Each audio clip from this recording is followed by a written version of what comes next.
Hi, I'm Ryan Davis. And I'm Kiernan Schmidt. And this is Out of Office, a travel podcast. Bissy Dakin. Hey, Kiernan. Hello, Ryan. How are you? I'm good. How are you doing? Are you safe?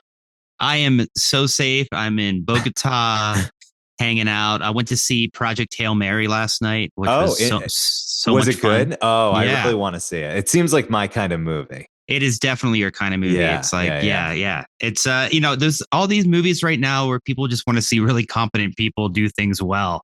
And that's what so this fiction. is. You're talking about fiction. Yeah, exactly. And that's, am I right that I believe in your Instagram, it has a different name in Colombia. Is it called End of the World or something like that? Yeah, it's like End of the World. That's a little more dramatic. I don't think that Hail Mary translates into it's like a saying. Because it's famously a football thing. Is it? Yeah, Hail Mary pass. Isn't that a football thing? You mean like American football? Yeah, American football. Yeah. So that's why it doesn't translate. But also, you're in a Catholic country, so I feel like it could also translate even better. Yeah, they might think it's a completely different film. Be a lot of disappointed old Catholics there. Well, after the Puerto Vallarta episode, you had a lot of people on edge. I think people are really waking up to the risks that you take, Ryan. Yeah, well, I'd love to get on one of those, Vice shows from like 2008, travel to. Does Vice even still exist? God, I remember when Vice was like, everybody thought Vice was like the next HBO or something. Well, you and I went to like an incredibly fancy Vice party. We did. Yeah. I was just about to say they were part of the WPP family that we were in, where Ryan and I met out in agency world. Yeah. So I would, if only I could go back in time and be that guy, get an Australian accent. Well, I hope you get that Vice show in 2008. And I actually have. I've developed like a little side. I mean, it's like a side gig because obviously this is my side gig. And then my side gig is recently I've been being invited onto the Boston area NPR station quite a lot on something called The Culture Show. If you found a way to make less money than doing a podcast and NPR. That's funny. No, they don't make me pay. So I actually do better on NPR than I do on Out of Office. But it's cool. So basically, like I went on there when Secret Boston, my guidebook, originally came out, and kind of hit it off with Jared Bowen, the host. So he and I have started to develop a kind of a friendship, I would say, on air. Not off air yet, but on air. And so they've been bringing me back to highlight secret and fun places. It started with places in the book. And now this was the first appearance where they said, how about St. Patrick's Day spots? And so I did a whole bunch of Boston secret and obscure Catholic and Irish famine related places. Got into this is Irish where John history. Kennedy. It was great. Yeah, JFK Jr. Peed here once after too many drinks. I did a great JFK statue of like a young JFK striding forward into the future. It was great. I did highlight too the president. You got the JFK Presidential Library up here. Of course. Have you been to that? I've never been inside. Oh, no. Next time you're in town, we'll definitely go over there. It's a good one. They have the coconut that he carved a message into when he was like in the Navy and got stranded on an island. You're familiar with this story? Is this in PT 109? I don't know what that is. Isn't that the book that Kennedy wrote? No, he wrote Profiles in Courage. I mean, I'm using wrote in quotes, by the way, but he got a lot of accolades for it. Let's see here. JFK coconut. I mean, I feel like we can't really tell the half story. All right. PT 109. You're right. It's a PT 109. Okay, the JFK coconut is a historic artifact, a coconut shell inscribed by JFK on August 2nd, 1943, to call for rescue after PT-09 was sunk by a Japanese destroyer. So, we got there. You and I were each about 33% of the way there, and AI made up the rest. The Tom Hanks film that I've never seen. You're so much more of a movie buff than I am. I see nothing. I was talking about Castaway. I've seen Castaway. Yeah, he That was a become friends with the volleyball, coach. though, not a coconut. Oh, yeah. God, Okay. maybe I'm more of a movie buff. So anyway, I'll throw a link in the show notes for anyone that's interested in listening to the NPR. And I know I'm going on again in a month because we have a holiday here called Patriots Day, which is all around the Declaration of Independence and the launch of the American Revolution. And this being the 250th anniversary, got a ton of celebrations going on. And I'm going to give some of the obscure stuff that you can go see. All right. Well, I love that for you. And if you ever need, me to come on and give my voice as well, I have a lot of Boston tips and tricks.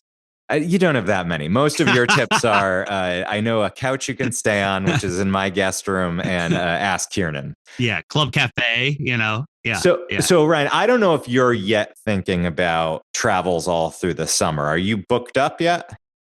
I haven't decided what I'm going to do this summer. I wanted to go to Brazil. That's still on the table. I mean, that's a large country. Have you thought about where exactly? This Rio. Rio, sure. You're going to stay in Rio. You're not going into the Amazon. Not yet. No. Okay. No. But you're thinking mostly a South America summer. Yeah, South America summer. Aren't you did I make up you're eventually relocating to Europe? Is that still it won't be this year. It would be later. So I'm settled in Colombia. Okay. Wow, settled. Judy, do you hear that? Ryan is settled. Finally, we've been waiting all these years. This episode is, I feel like when it starts to warm up in the Northeast and you're going from March into April, you start getting vacations that are feeling like, oh, wow, summer is not that far away, but it's early enough that you can still make plans. So I thought today would be fun to dig into recommendations based on what type of vacation you're looking for. To go to national parks in the U.S. And I'm not sending you to Yellowstone and Yosemite. Everybody knows those giant national parks. They're not all obscure national parks. A lot of them are like well known, but I'm going to tell you kind of the reason that you would choose them. So if you're looking for a great adventure, whether independent and adventurous and adrenaline pumping, or if you're looking for a place to relax with kids or with the elderly people, I'm going to give you a few tips and tricks. And I'm even going to mention some places we've been together, Ryan. All right. I'm excited for this. I love to get out into the great outdoors. That's you, Mr. Outdoors. He who just said, Rio, I'm not going into the Amazon. Well, Ryan, I think it's time for us to take off. Tell the cabin crew. Flight attendants, prepare for takeoff, please. All right, Ryan. So, it feels like it's been, in some ways, it feels like it was just a second ago that we were going to national parks together. And now it's actually been quite a while. I think we're coming up on maybe 2 years since we've taken a trip together. Yeah, we got to get that on the calendar, Kiernan. I mean, it's not the easiest time. You got the flights being canceled. Yeah. You got these huge lines at airport. Did you see the other day? I think it was Denver lost electricity, and it just in the airport, and it was just endless amounts of people squished in there. Look, air travel looks really bad in the U.S. right now. Yeah, it doesn't look great. But if you're American, there are certain things that are appealing about staying within America this summer, because I feel like the world's not really ready to see us right now. And with everything, I don't know what the state of the war is going to be, at the time this is published, which is just in a couple of days. Well, yeah. But I do know that I have many friends in the travel industry, who are they're starting to book refundable tickets. That's what I would say. Yeah, I think, we're seeing that internationally, as well as the U.S. is having its worst travel year in like 25 years or something. So I'm thinking that that's going to manifest itself by people maybe looking to stay a little closer to home. And, it is one of the great benefits of being America that we happen to have a vast land where you can get on a plane and fly for 7 hours and still be within the United States, which is, that's not that common everywhere in the world. And there's so many great treasures. And I'm always such an advocate. The national parks are a great place to try to unplug, try to refresh. And they're one of the great, I think it's actually very befitting to try to celebrate this American anniversary out at a national park this summer. Absolutely. National parks, one of the great things that America brought. So I'll be interested to know, I know you're not the big, you haven't been to that many, handful, right? I've been to more than a handful. I'm looking Okay. at the list here. You've Yeah. been to some of these on the list. I'm glad. It's so glad you're reading ahead. Believe it or not, every single word of this podcast is already scripted, folks. And so, well, I'll be interested to hear you pitch in if you agree with my assessment of this list I put together. It's a little bit of a grab bag. So to begin with, I thought, with the news being as stressful as it is and economics being as stressful as it is, maybe you're looking simply for a place that is easy. It is at this time of year that you do start to hear about overcrowding and over tourism in the national parks. It's a definite problem that's really hard at a few parks. So, for example, Acadia, Zion, these stand out in my mind as places that a lot of people want to go, and the infrastructure just isn't there for the crowds that come in the warm weather. So I have a couple that if you're looking for ease, if you are just looking for a great place to go, relax, unplug, maybe you lose some cell service, and you don't want to be battling people left and right. So I'm talking about ease even of logistics. The two parks that came to mind for me was one, Great Smoky Mountains National Park, which I believe you've been to. Yeah, during the pandemic, I spent some time there. Yeah. Right. This was when you kind of went to Knoxville for a little bit, right? Exactly. Yeah. So I think you'll get why this one comes to mind. It's a close proximity to a lot of towns, no major cities. There's tons of entry points into the park, and you can find easy Airbnbs, lots of hotels and motels. It's free entry with tons of scenic drives, and there are long trails, there are short trails, there are hard trails. It's such a nice spread out park, whereas many of the parks have just one or two gateway towns or a single road that leads through the vast expanse. Great Smoky Mountains is much closer to civilization, so there are different airports and different routes to get there. And frankly, it's in proximity to a lot of places where you could just drive 3-4 hours from a lot of metropolitan areas and be in the national park.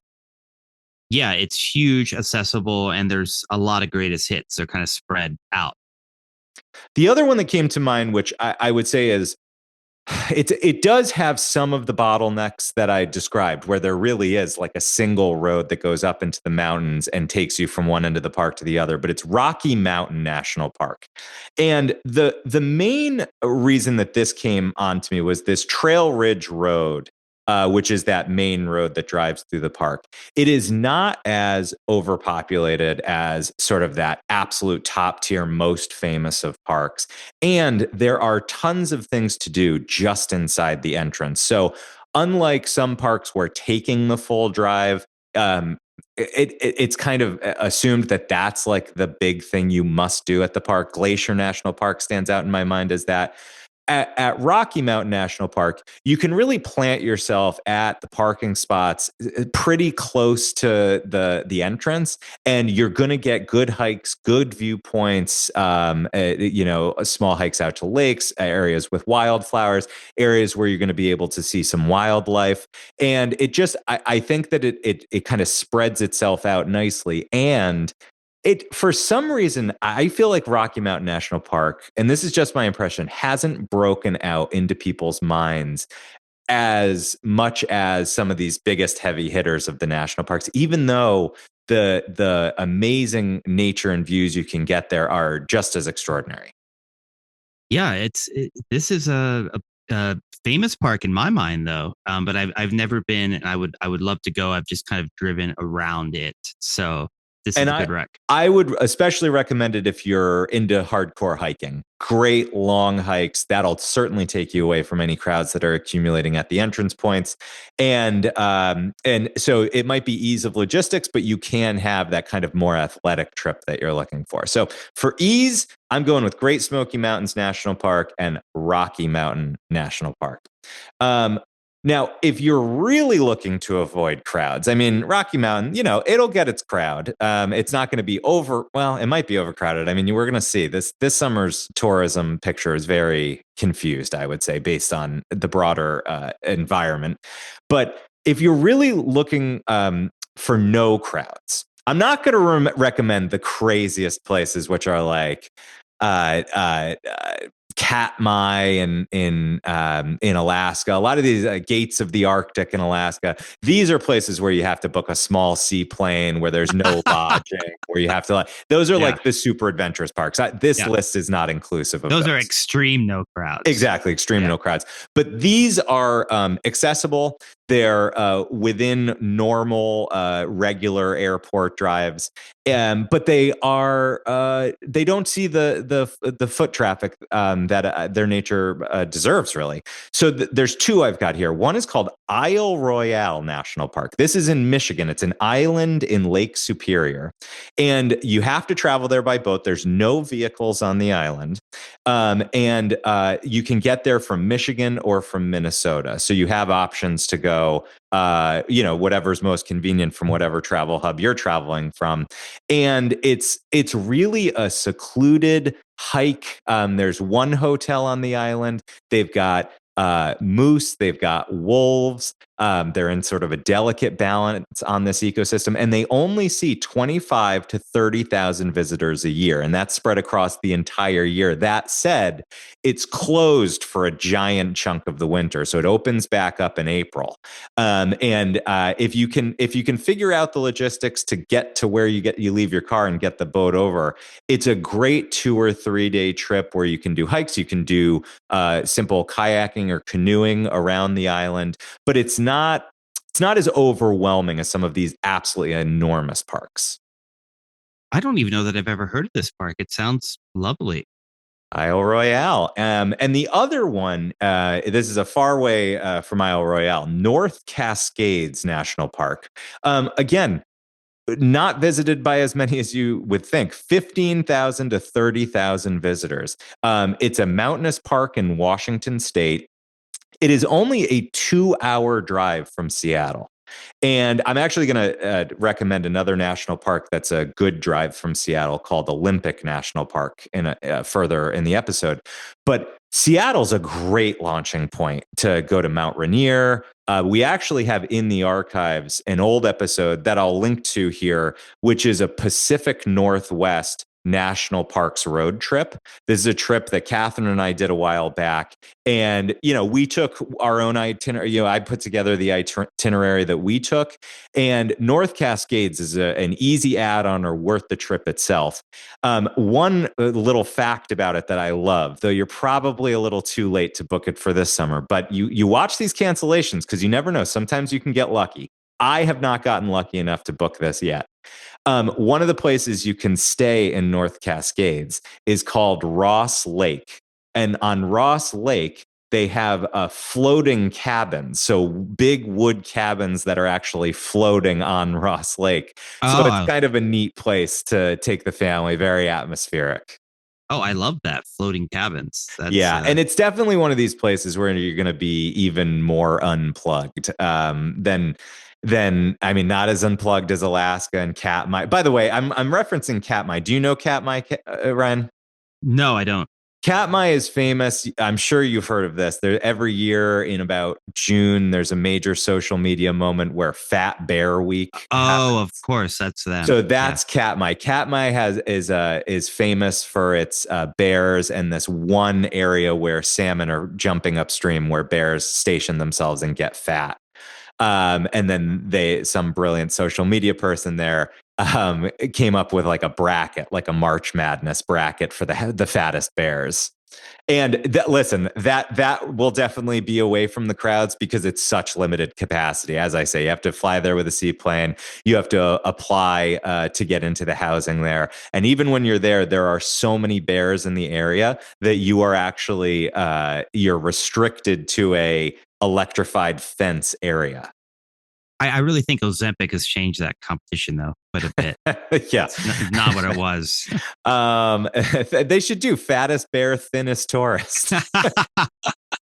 So, God bless you if you're able to get into that Katmai lottery. That one's still on my bucket list, but you can definitely still get to Isle Royale, and you could take an easy day trip out to North Cascades National Park, either by stationing yourself for a few days in Seattle, combining it with a Pacific Northwest trip, or just, it's only 2 hours away. Get up early, go do a few hikes, bring your camera, and then head back to Seattle for a fancy dinner out. Sounds great. I love that. Now, what about if you're looking for animals? We also have a good episode back in the archives about planning vacations around trying to see an animal and how that's a fool's journey because you just can't be guaranteed on that one. But this one's got a little bit of a twist. But if you're looking for wildlife, there is one place that I would say is a good guarantee where you're going to get some creatures. And this is Olympic National Park in Washington. And here's why. Olympic, a big part of it is protecting coastline, and it's this glorious, very rocky coastline. I remember we stayed at an Airbnb that was attached to a lighthouse there, and like going out late at night and watching the lighthouse lit and just beaming out into the endless ocean. It was really evocative. And one of the key things to do in Olympic National Park is to go check out the tide pools that they have, because since the beach has these rocky outcroppings, when the tide goes out, a lot of the ocean water gets caught in these small tide pools where wildlife, this beautiful marine wildlife, gets caught until the next high tide comes in. So you have anemones, you have starfish, you have mussels, and it's really fun. You can really fill a day combining kind of a beach lunch with a walk and looking at these tide pools. Great for kids. You can make it athletic by taking a really long walk on the beach, or you can make it really leisurely where, you just pack some food and then you go check out these tide pools. Do you know, I didn't know, I feel like Maryland didn't have tide pools particularly, did it? No, I don't. Tide pools, no, not really. We had marsh, so you would get like hermit crabs and little crabs and some birds, but it wasn't really a tide pool. Yeah, so this is, you're going to remember these tide pools, especially I just remember how colorful they were, like these anemones that you kind of, these like deep blues and greens that you kind of think you would only see if you went scuba diving. They actually grow in these little communities, and there's such interesting science to learn, and it's just very hands-on. I mean, you shouldn't really be hands-on because you don't want to disturb the natural ecosystem there, but I think a lot of people, when they think of wildlife, they think, oh, can I go see a bear? Can I go see a moose? And you can see those things in a lot of these parks. I had great moose sightings at Rocky Mountain. But if you want guaranteed wildlife, Olympic National Park would be a great place to check out. Living in Washington, got a lot of great parks. Yeah. Oh, the Pacific Northwest, it's a dream. I've got one. Now, this one I think may resonate with you a little, Ryan, which is if you're looking for what I'm calling otherworldliness. I mean, you just saw Project Hail Mary, so surely otherworldliness is on your mind. Absolutely. I like the otherworldly. And these are some of my favorite national parks. They're the ones that you might have to look up. Maybe you haven't heard of them. They're a little more off the beaten path, and often they have they're maybe not enormous mountainscapes. They're not the traditional hikes that you would often take in forests.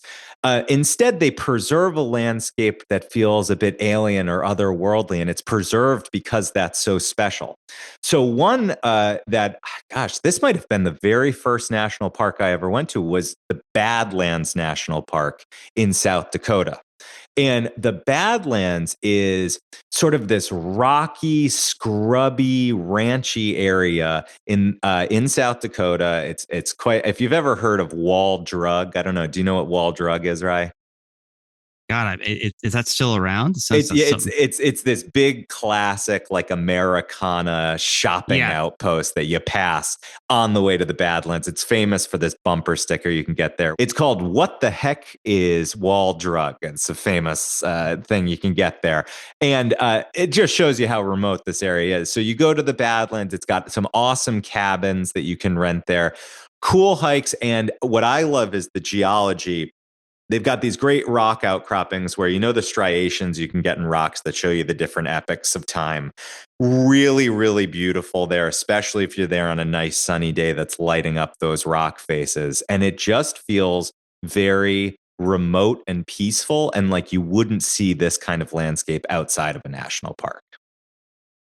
Oh, that sounds great. Now, the next one is in Colorado. And it's called the Great Sand Dunes National Park. And this actually has a little bit of an otherworldly sense as you approach it, because there actually is a little culture of those who believe in extraterrestrials and UFO sightings. And this is one of those places where true believers believe there has been alien activity here. And it's an area that looks like a desert, but it abuts a mountain range. And it's basically this valley where sand that has eroded over time from these mountains has gathered and create these amazing dunes. So that's its name, the Great Sand Dunes. And it's one of these trailless parks where you pull up and it's just this vast expanse of rolling dunes, and you can kind of trudge through them as you want. Very interestingly for Colorado, because you're not going to an ocean beach in Colorado, there are some water areas where people will bring beach chairs and they'll like set up for the afternoon. The locals, we made the mistake of wearing our hiking boots in and getting very wet as we went through these small wet areas. But what we were really there for is something called sand sledding, which I'm sure you can guess what that means. Yeah, I remember you talking about this on the pod before, and it sounds like something out of Dune. I'm so into it. Exactly. I mean, it's got it right in the name, Dune. So it's you get these sleds that you can rent there, and you got to wax them up, and then you can sled down the dunes, which for someone who grew up sledding on snow, it was a really, really cool, challenging. It's athletic, and it is harder than it looks, I would say. But if you want otherworldly, sledding down sand dunes really is it. I mean, you said Dune. For me, it's Star Wars. I picture Rey on Jakku going down on little spaceship pieces. She used to sled down, and I don't know if that rings true with you, but the Star Wars nerds are loving it. Yeah, no, that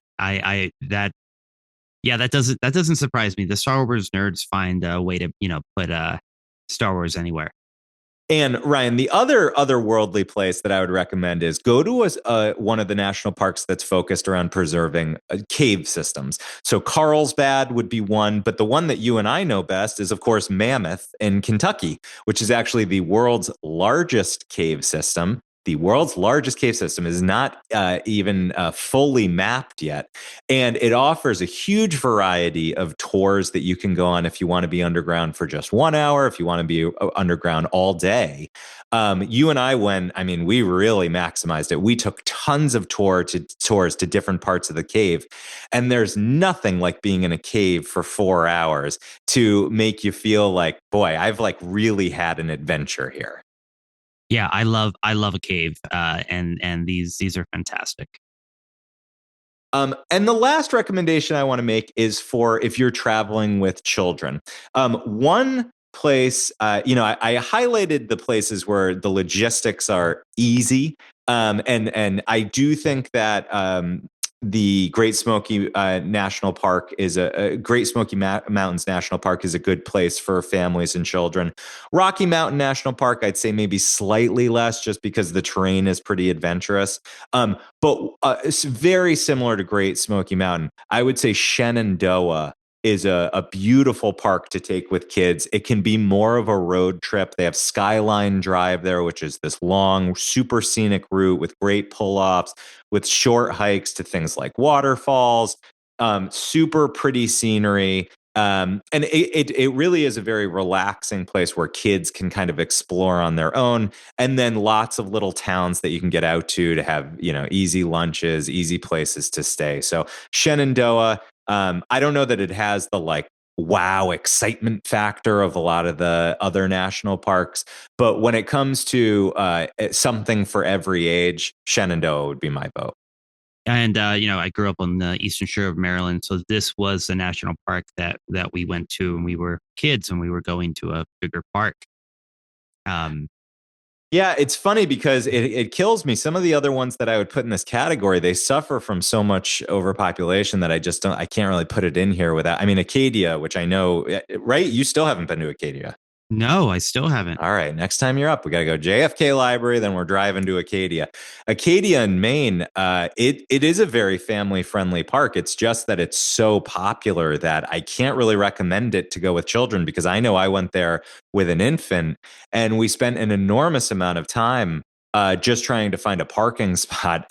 And by the time that we secured the parking spot, parking in an illegal RV space, by the way, I wasn't in an RV and I shouldn't have parked there, but I was desperate. I was like, we have this infant, we got to get home before their bedtime, and it's just going to be too complicated. With children, I'm really thinking of both ease of logistics and things for those children to do, those are the two boxes that Shenandoah check for me. Yeah, no, that sounds fantastic.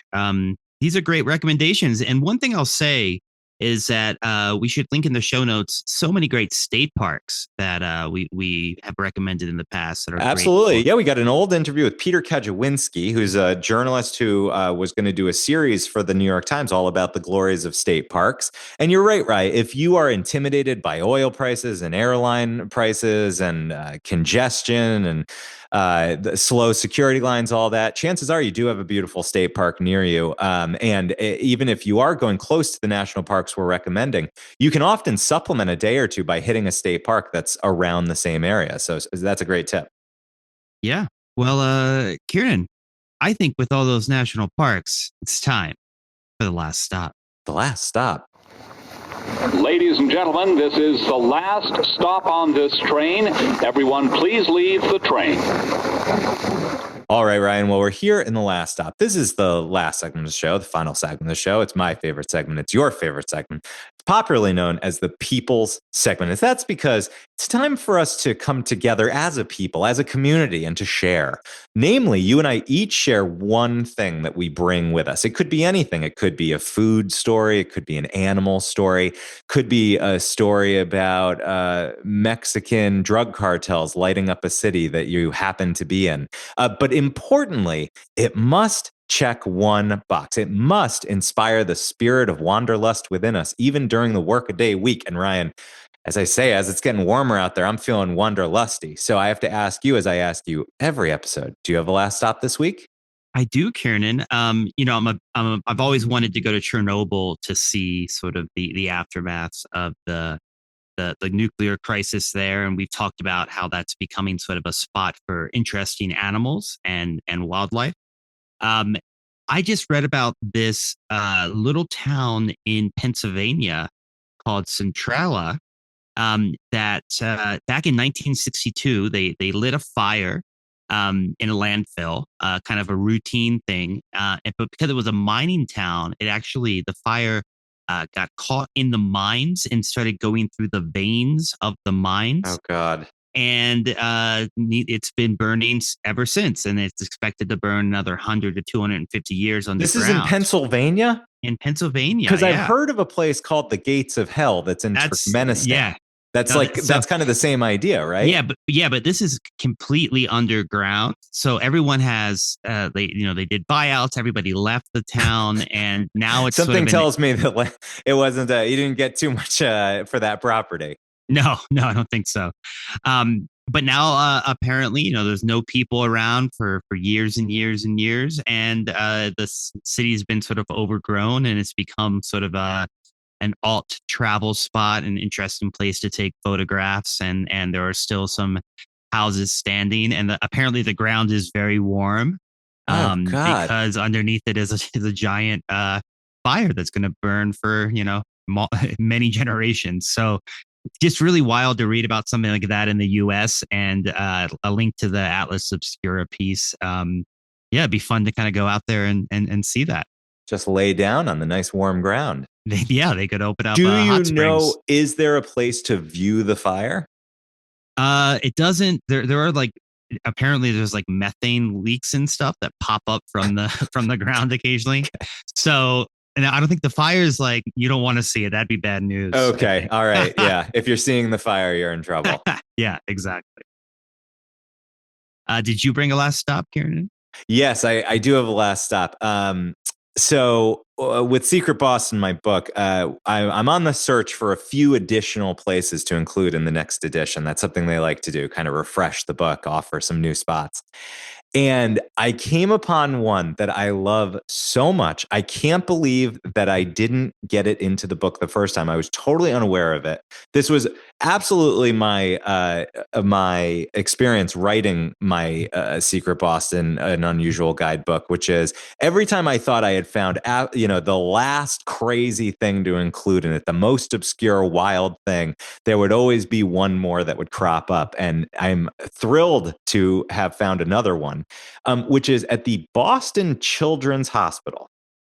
There is a display that is quite old. I mean, it's been collecting for over 50 years. And it is a display of objects that have been found in the nose and throats of children. I love that. And so there's keys, there's small toys. Of course, there's a lot of coins. There's a needle that was extracted from a throat. There's little pieces of plastic. There's screws and knives and lots of different pieces of hardware. And they've been preserved. I particularly like a little chicken claw. This it looks like probably from a chick, not a full chicken, that went somewhere into a child. And they've been quietly collecting them for years and putting them on display. There's actually a really nice online interface on the Boston Globe that walks you through it. Unfortunately, it is behind a paywall, but I'll link to it just in case you happen to have that paywall. If you want to register for if they have a free week or something, super entertaining to do. And so I got to get over to Boston Children's Hospital and take some photos because this is definitely a fun thing to check out. Yeah, this sounds right up Kiernan's alley. I like it. My friend is a medical ER doc in Mexico City, and he's told me about all the various things he's had to take out of adults from different side. Yeah. So that would be an interesting. Any specifically memorable ones? Shampoo bottles seem to be the most popular. Yeah. Most popular. Well, and do they all say, the darndest thing, I slipped in the tub and somehow it got up there? He's heard all sorts of don't tell my family, all of it. Golly. Okay. Well, we'll be keeping an eye out for that display. Well, until then, until the Proctology Parts Museum, I'm Ryan Davis. And I'm Kiernan Schmidt. And this is Out of Office, a travel podcast. This seat taken. Brian, if you were heading to a national park this summer, what are you looking for? What's the criteria for you? Some kind of place that had a fire underneath it. Maybe a geyser. Hey, you know what? With the wildfires as they've been raging out west, a lot of national parks might promise that.